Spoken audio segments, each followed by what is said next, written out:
주님께서 여러분과 함께 요한이 전한 거룩한 복음입니다. 그때 예수님께서 군중에게 이르셨다. 내가 생명의 빵이다. 나에게 오는 사람은 결코 배고프지 않을 것이며 나를 믿는 사람은 결코 목마르지 않을 것이다. 그러나 내가 이미 말한 대로 너희는 나를 보고도 나를 믿지 않는다. 아버지께서 나에게 주시는 사람은 모두 나에게 올 것이고 나에게 오는 사람을 나는 물리치지 않을 것이다. 나는 내 뜻이 아니라 나를 보내신 분의 뜻을 실천하려고 하늘에서 내려왔기 때문이다. 나를 보내신 분의 뜻은 그분께서 나에게 주신 사람을 하나도 잃지 않고 마지막 날에 다시 살리는 것이다. 내 아버지의 뜻은 또 아들을 보고 믿는 사람은 누구나 영원한 생명을 얻는 것이다. 나는 마지막 날에 그들을 다시 살릴 것이다. 주님의 말씀입니다.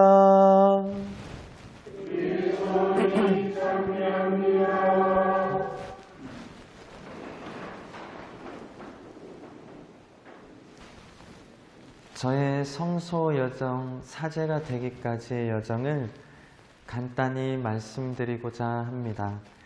저희 집은 믿는 사람이 아무도 없었습니다. 저는 날 때부터 서귀포 출신입니다. 서귀포에서 낳고 자랐고 출신 본당은 서귀복자 성당입니다. 근데 믿는 가정이 아니었기 때문에 제가 첫 기억, 예수님에 대한 첫 기억은 서귀복자 성당이 지금의 올레시장, 매일시장 통안에 있었습니다. 그래서 그 지금 시장 통안에 있었는데 엄마 손을 잡고 걸어갈 때 들었던 삼종소리, 그 종소리가 저와 예수님과의 첫 만남입니다. 그렇게 지내던 어느 날 중학교 2학년 때 친구가 자기 가족 전체가 세례를 준비하게 되었다고 저한테도 같이 성당에 가자고 하였습니다. 그래서 가게 된 곳이 서귀복자성당. 그렇게 처음 성당에 발을 내딛게 되었지요. 그 친구 한 명, 저, 그리고 다른 친구 한 명, 이렇게 3명이 서귀복자성당에 가게 되었습니다. 제 인생의 첫 신부님 얼굴은 누구였을까요? 혹시 아시는 분 계실지 모르겠지만 임문철 시몬 신부님이십니다. 지금은 현재 저 사목하시는 신부님 중에선 가장 최고참 신부님이신데 임문철 신부님이 저의 첫 사제 얼굴이었습니다. 아직도 따뜻하게 교우분들 맞이하면서 인사하셨던 신부님의 얼굴이 생생히 기억납니다. 그렇게 세례를 1년 가까이 준비하고 어느 날 수녀님께서 다음 주에 올 때는 세례명을 갖고 와야 된다라는 얘기에 저희 3명은 어쩔 줄 몰라서 급하게 가져간 것이 무엇이었을까요? 바로 우리가 3명이니까 라파엘, 가브리엘, 미카엘 이렇게 세례명 3개 중에 하나씩을 나눠 갖자 해서 가장 안 예뻐 보였던 라파엘 세례명을 갖게 되었습니다. 뭔 뜻인지도 모르고요.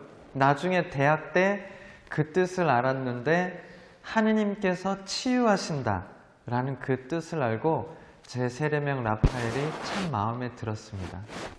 그렇게 주일학교에 다니기 시작하는데 세례를 받고 친구들이 그냥 주일학교 나가기 싫다고 냉담을 했고 저 혼자 주일학교 나가자니 좀 그래서 그때부터 미사만 나가기 시작했습니다. 그때는 이제 시장통에 있던 서귀복자성당을 허물었고 지금의 성전부지, 당시에 새 성전부지로 옮겨가서 이 천막성당을 지어놓고 거기서 미사를 했습니다.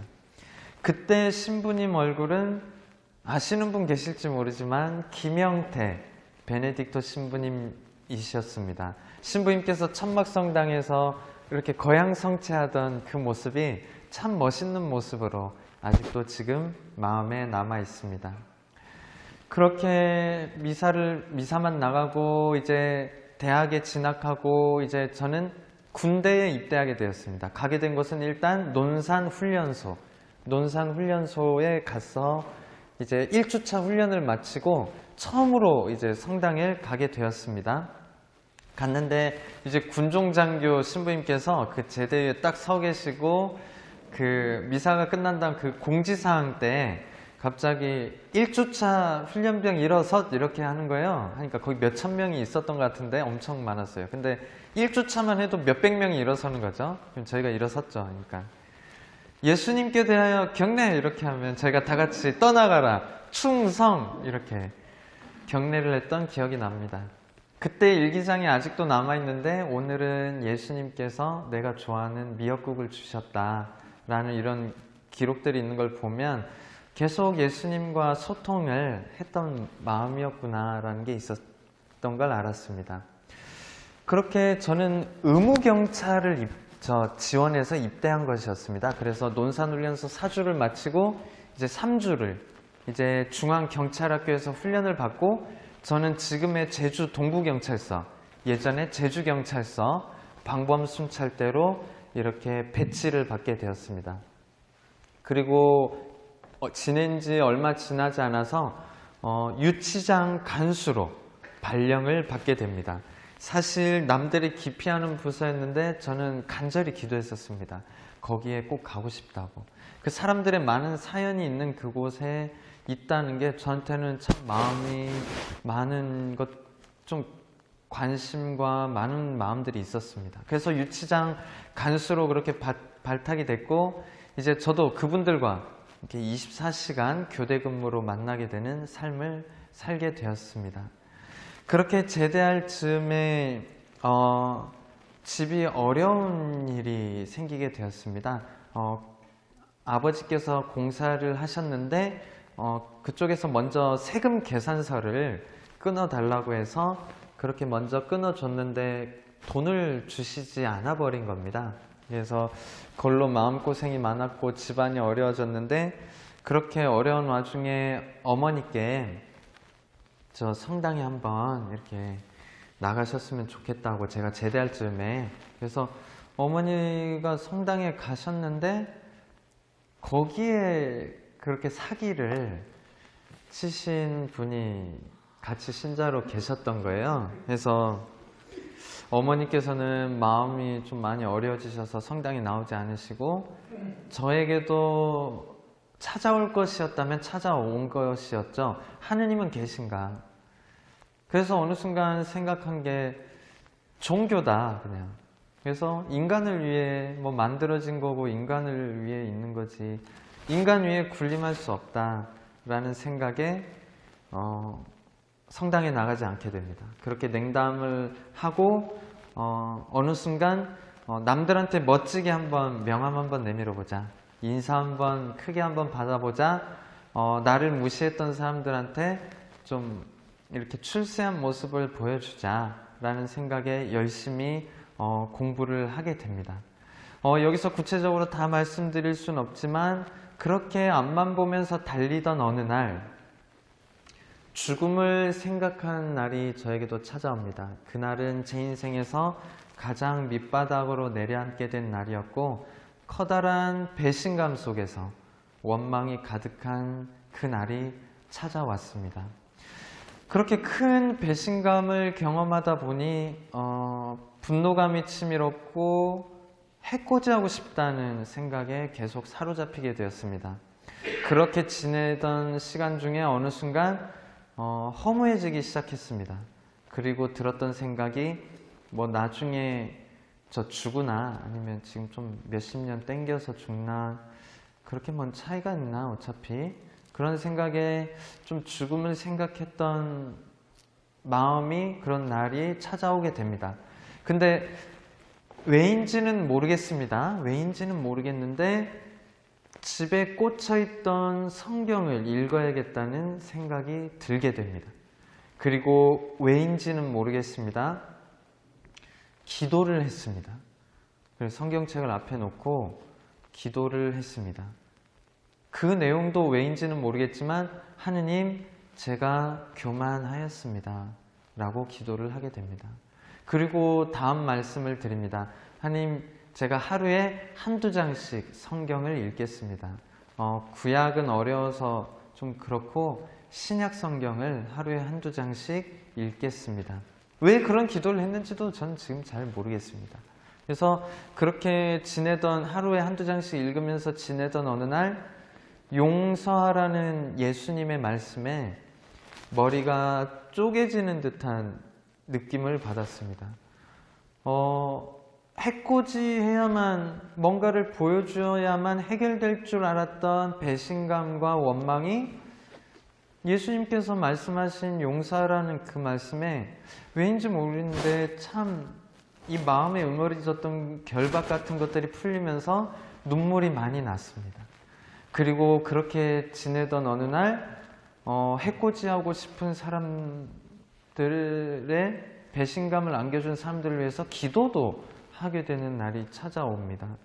그리고 그렇게 읽어가던 어느 날 요한복음 말씀, 썩을 양식을 위하여 양식을 얻기 위하여 힘쓰지 말고 영원히 썩지 않을 양식, 영원한 생명을 주는 양식을 얻기 위해 힘써라 라는 그 말씀에 내가 이제 동안 앞만 보고 달려온 명함을 한번 멋지게 내밀어보고 인사받아보자는 그런 삶이 참 먼지 같구나 라는 생각을 하게 됩니다.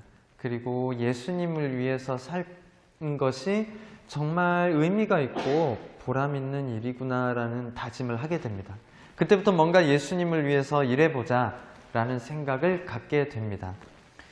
그렇다고 제가 신부님이 되고 싶었던 건 절대 아니었습니다. 생각에도 없었고요. 그래서 회사원이 돼서 예수님을 위해 좀 봉사를 해봐야겠다라는 막연한 생각을 갖고 졸업반을 이렇게 지내던 어느 날 학교 교정에 이동 건강검진버스가 올라왔습니다. 그래서 뭐 먹을 거 주려니 해서 그냥 검사를 받았는데 연락을 받았습니다. 결핵이 발견되었다.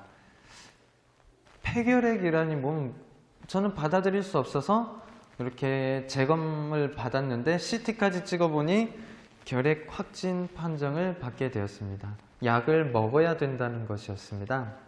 그래서 그때부터 6개월간 항생제 5가지, 6가지를 섞은 23알 되는 알약을 6개월간 새벽에 밥 먹기 전에 공복에 한꺼번에 먹어야 되는 시간이 찾아오게 됩니다. 그렇게 뜨겁게 예수님을 위해서 일하겠다고 다짐하고 살았는데 제게 찾아온 것은 6개월간의 투병 생활이었습니다. 왜 나한테 이런 일이 일어났지? 하나님께서는 왜 나에게 이런 시간을 주셨을까? 라는 생각이 들지 않은 것은 아니었지만 왜인지는 모르겠습니다. 여기서도 하느님 뜻이 있겠지 라는 생각에 약을 먹는 투병 생활을 그렇게 차분히 이어나가게 됩니다. 매번 하느님을 생각하지 않을 수 없었던 시간들이었습니다. 알약 한 알만 항생제 먹어도 피곤하고 토할 것 같은데 그걸 6개월간 23알은 지금 생각해도 아찔하네요. 그렇게 투병을 생활하고 그 뒤로 학교 생활을 계속하면서 그러던 어느 날, 시간을 보낸 어느 날 KBS 다큐멘터리가 있습니다. 150년 만에 서울신학교를 공개한 영원과 하루라는 아주 유명한 옛날 다큐멘터리가 있는데 사제가 되는 다큐인데 그걸 보고 마음이 참 뜨거워졌습니다. 그리고 제가 그 뒤로 대학원을 진학해서 투병하면서 대학원 진학해서 졸업을 하게 된 그 시간에 내가 이제 성당에 가서 신학교에 보내달라고 해야겠다 라는 생각에 그동안 냉담을 했던 서기 복자 성당을 찾아가게 됩니다. 제가 세례를 받았던. 이제 그곳을 찾아갔죠. 이제 천막 성당이었던 곳은 이제 새 성전이 봉헌됐고 그렇게 성당이 돼 있었습니다. 사제가 문을 두드려서 주임 사제를 만났고 신부님을 만났고 다짜고짜 신학교에 보내달라고 이야기합니다.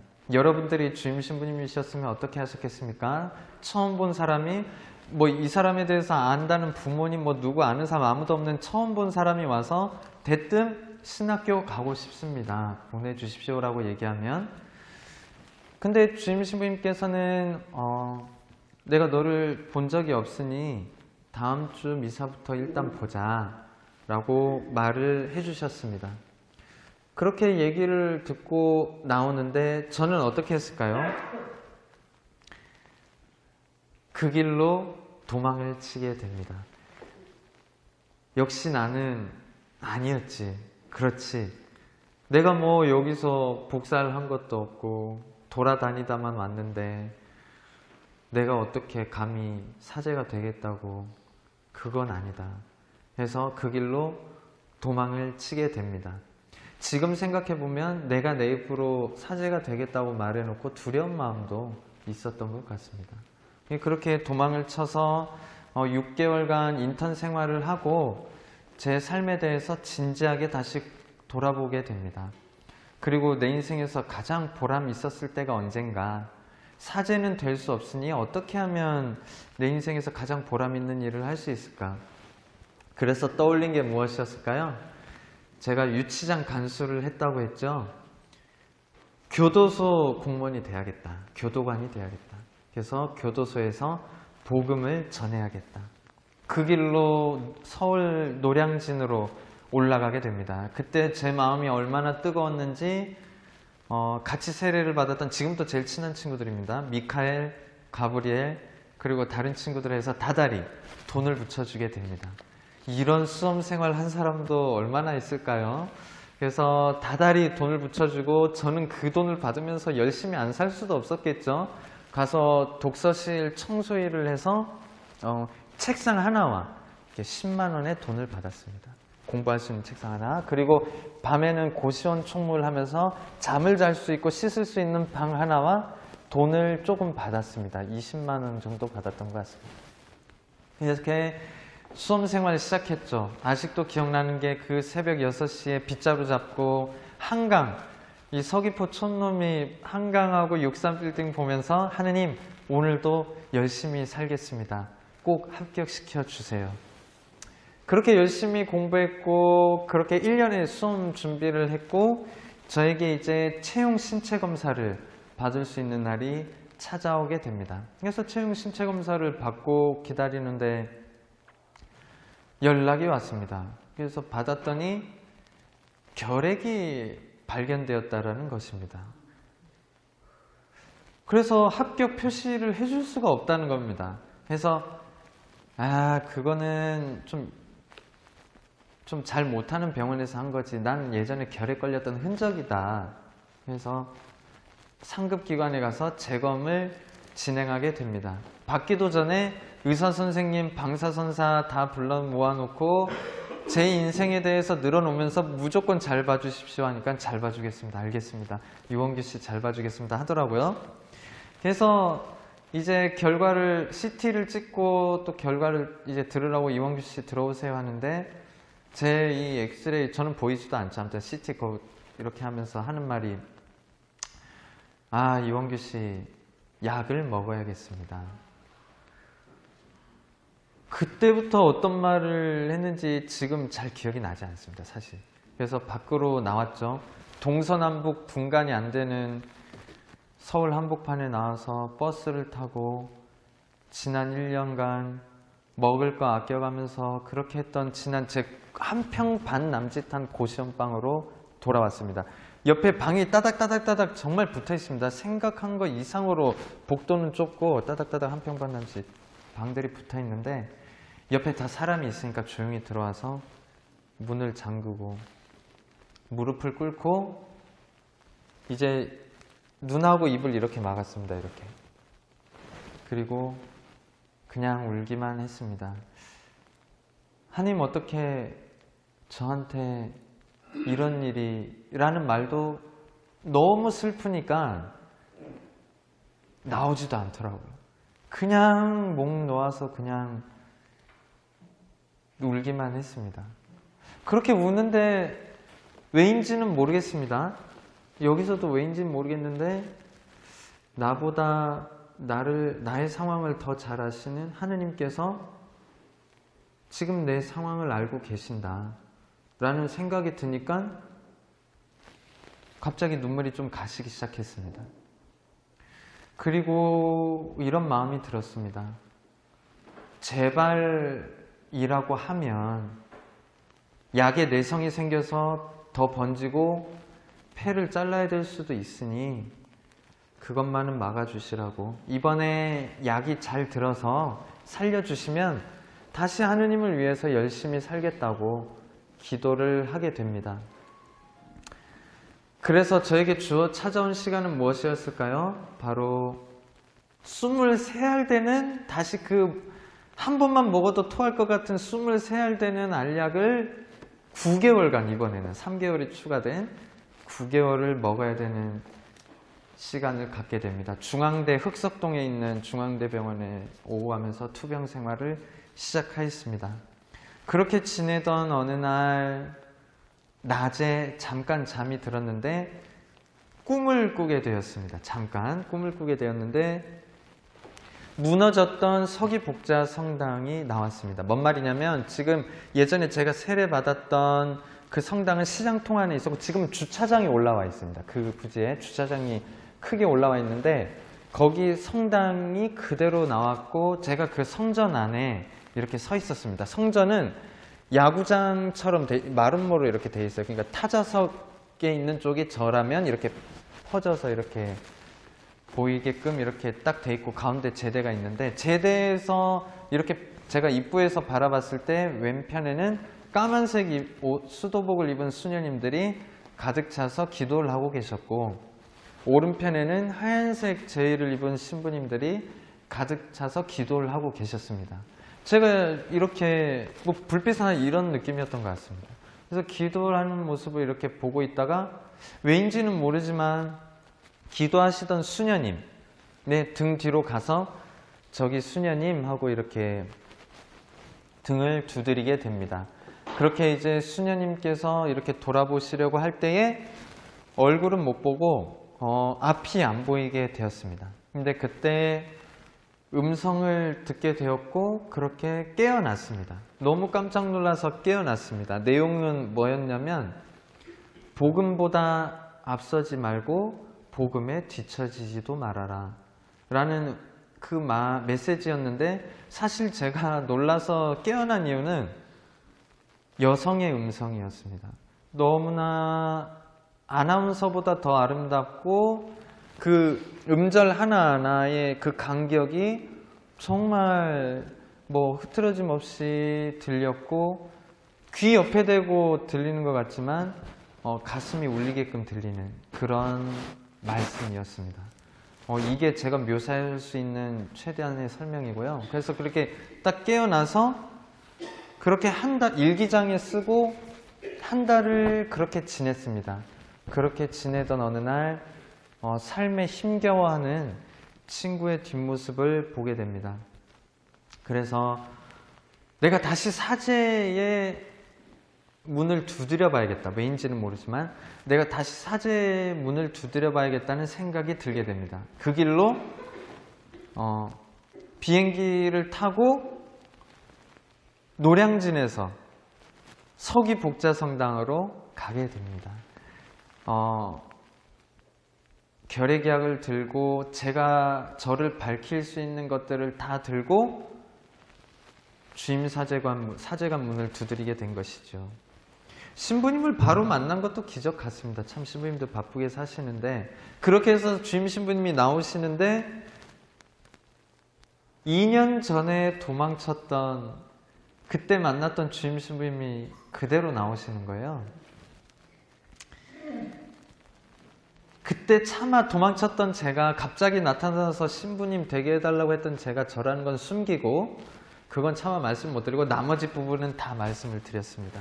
뭐 꿈 얘기니 결핵에 투병 중이고 제가 교도관을 준비했고 뭐 다 얘기를 드렸습니다. 근데 신부님께서는 또 처음 나타난 녀석이 그렇게 얘기를 하는 걸 다 듣더니만 하시는 말씀이 두 가지를 얘기해 주셨습니다. 하나는 내가 합격이라고 얘기할 수는 없지만 예비 신학생 모임에 가게 해주겠다. 저는 그게 하나님의 음성으로 들렸습니다.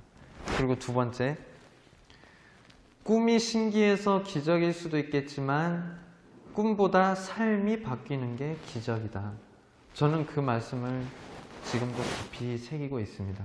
꿈이 단지 계기가 됐고 그것은 뭐 어떤 의미인지는 것보다는 그걸 통해서 제가 하느님께 더 가까이 가고 교회를 위해서 봉사하고 싶은 마음이 생겼다는 것 자체가 대단하고 그걸 통해서 지금 이렇게 살아가고 있다는 게 기적이라는 그 주임 신부님 말씀은 아직도 마음에 깊이 새기고 있습니다. 그 주임 신부님은 누구실까요? 혹시 아시는 분 계실지 모르지만 한재호 루카 신부님이십니다. 예전에 매일미사 묵상 글도 쓰셨던 근데 이제 이 신부님께서는 저를 추천한 아버지 신부님으로 이렇게 하셨고, 제가 이제 많은 우여곡절 끝에 신학교에 들어가게 됐을 때 동시에 이제 신학교 교수님으로 발령이 났습니다. 그러니까 같이 본당 생활하고 또 신부님과 제가 이제는 또 스승과 제자의 관계로 신학교에서도 함께 살아가게 되는 인연을 맺게 된 것이죠. 그렇게 8년의 시간을 보냈습니다. 신학교에서.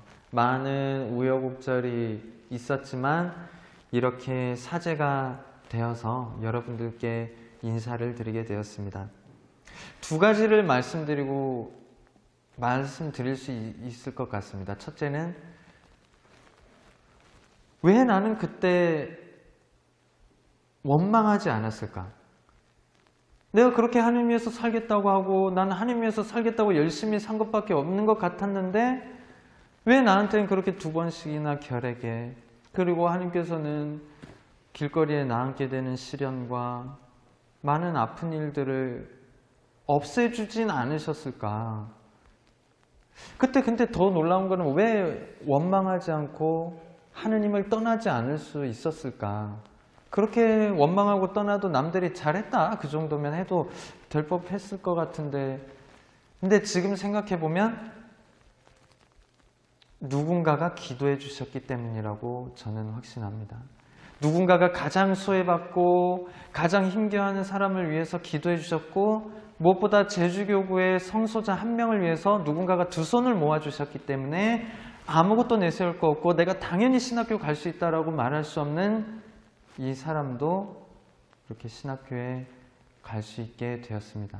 두 번째는 하나님께서는 나의 그 고백을 결코 가볍게 흘리시지 않으셨다.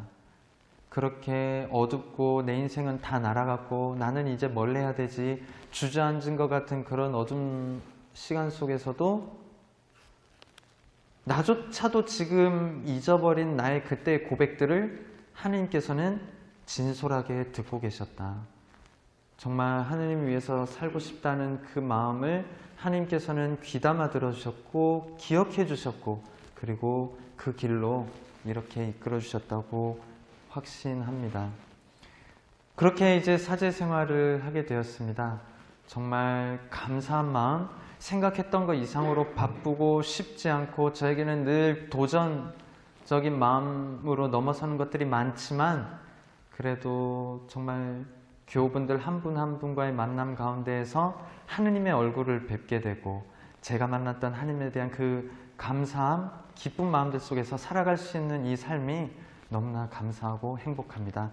앞으로 언제 주님께서 저를 부르실지 모르겠지만 그날까지 겸손하게 따뜻하게 정직한 사제로서 우리 교구와 우리 교우분들 한 분 한 분 이웃을 위해서 열심히 봉사하겠습니다. 초대해 주셔서 감사합니다.